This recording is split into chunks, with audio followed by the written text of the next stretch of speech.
En République démocratique du Congo, ils sont des milliers à être les chevilles ouvrières d'une révolution en marche. Ils creusent pour trouver un minerai que le marché mondial s'arrache, le cobalt.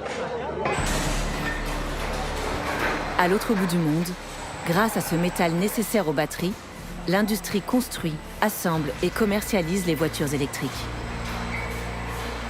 Dans la course contre le changement climatique, le cobalt est une des clés pour rouler sans polluer.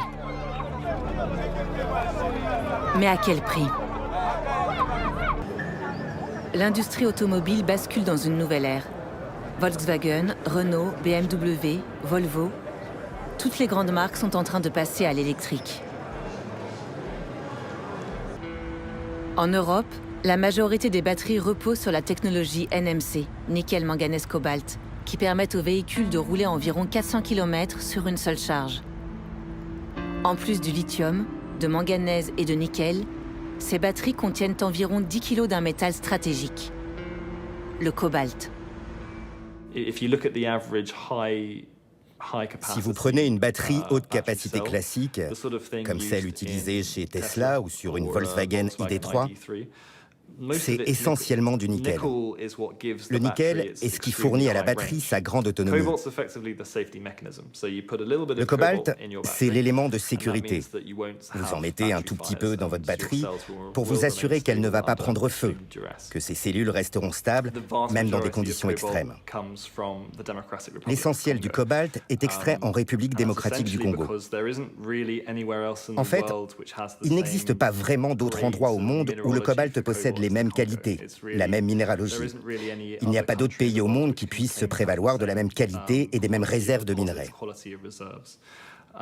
C'est quasiment l'Arabie saoudite du cobalt.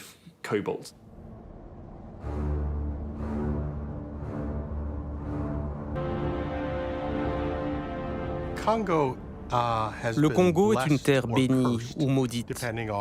Tout dépend de la manière de voir les choses. Il possède une richesse géologique et minérale extraordinaire. Kolwezi, capitale mondiale du cobalt. Nous sommes au cœur de la Copper Belt, la ceinture de cuivre qui court sous le Congo et la Zambie voisine. Un paysage sculpté par un siècle d'exploitation minière.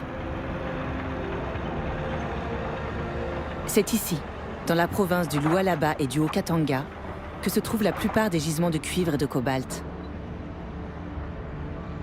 Des entreprises étrangères exploitent ces immenses richesses. Sur les 19 mines industrielles de cuivre et de cobalt, 15 sont détenues par des sociétés chinoises. Elles se partagent cette manne avec le géant suisse Glencore, qui détient 2 des mines les plus productives au monde, ou encore avec la société Eurasian Resource Group.